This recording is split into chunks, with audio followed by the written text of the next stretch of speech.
Good morning to everyone. This is Unit 3 of High Voltage Engineering.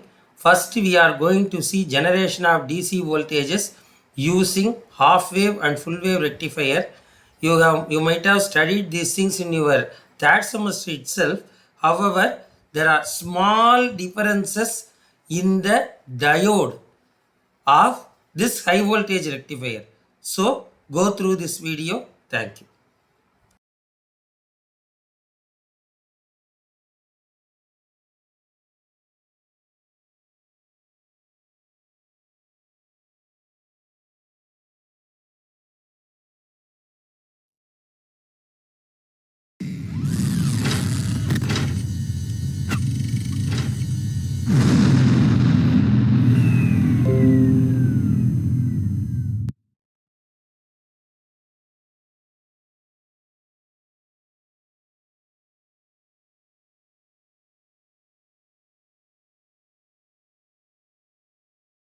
Hello again and welcome to another episode of Simply Electronics. Now, as you've just seen, we're going to be using high voltage in this video. So I would advise that if you're not experienced with working with high voltages, that you stay clear. Basically, we're going to make a rectifier, a very basic rectifier circuit. So there's not going to be any step down voltages. So basically, this is just the live and neutral line here.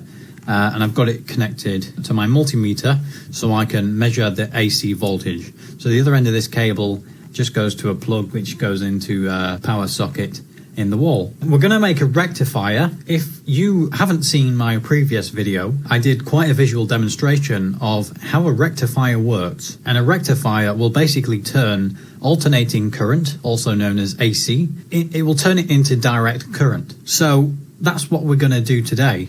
But we're not going to step down the voltage. We're going to keep it high voltage just to minimize components. This is purely just to show you how a rectifier looks in real life versus a simulated circuit. So you can see now on the screen, here's a schematic for a rectifier circuit. You can see the diodes are configured in a certain way where AC goes in and DC comes out. So if you haven't also watched my previous video, where we talked about the differences between AC and DC, I definitely recommend you go and watch that first, because there might not be any point in seeing this if you don't actually know the difference between AC and DC. Without further ado, let's go ahead and I'll plug this in just to show you. So currently the multimeter is set to measure AC voltage. So currently it's measuring about 237 volts. So this is 237 volts AC. If I touch any of those wires or any metal contact that might be exposed while this AC voltage is live, that could absolutely kill me. And certainly if it doesn't kill me, it'll certainly hurt very badly. I have experienced full AC mains shocked before, and trust me, you don't want to experience it. It's a pretty bad feeling. You definitely want to be aware of your heart rate and your heart rhythm after you've been shocked, because while a shock can hurt at first and you might realize you're not dead, it certainly can kill you afterwards, say 10 minutes later. It can actually cause your heart to go into ventricular fibrillation, which means an erratic heartbeat, which can eventually kill you.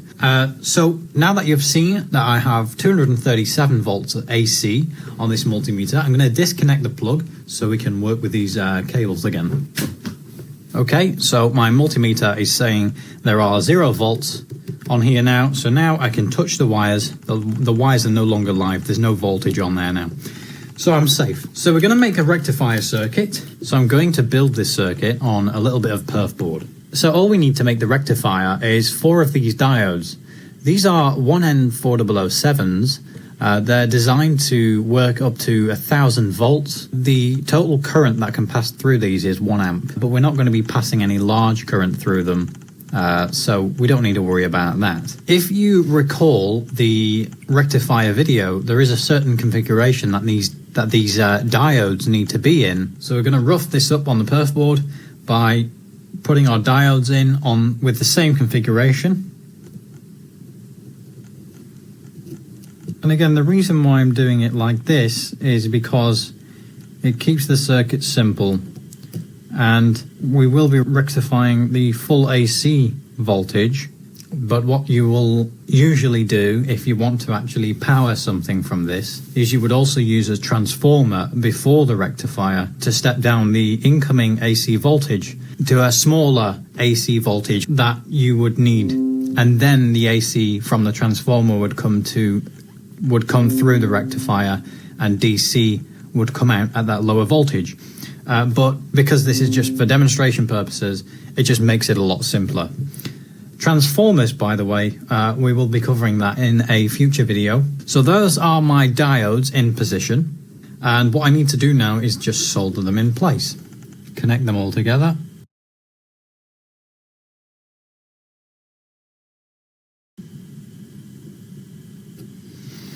Okay, so those are soldered in place. So now we just need to cut the legs off.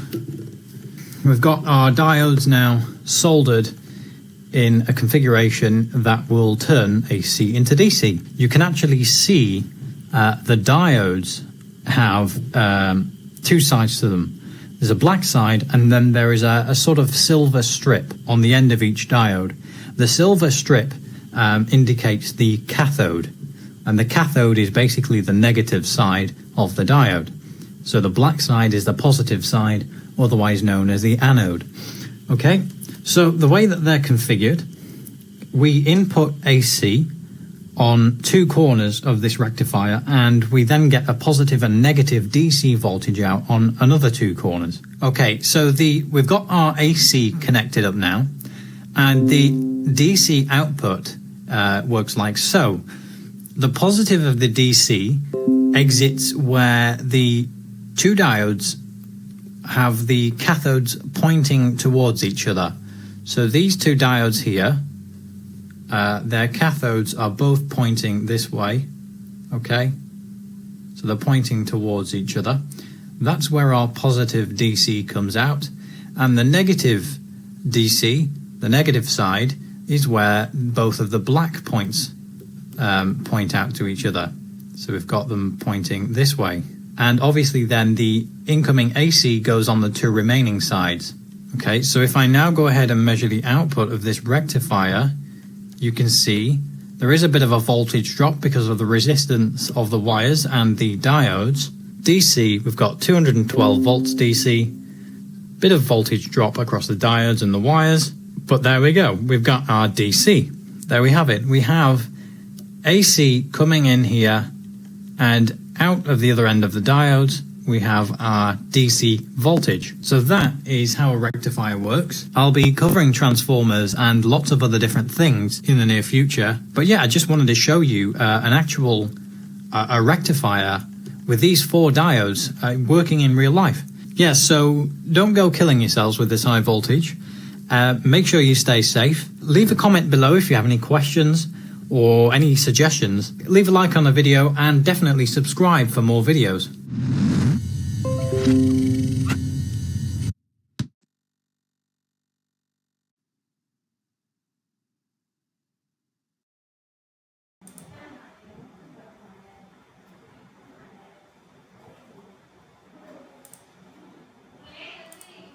So in this video we saw about the high voltage AC to DC conversion, which is otherwise called as generation of high DC voltage. So in the next video we are going to see one of the important university question, that is Cockcroft-Walton multiplier circuit. Thank you so much.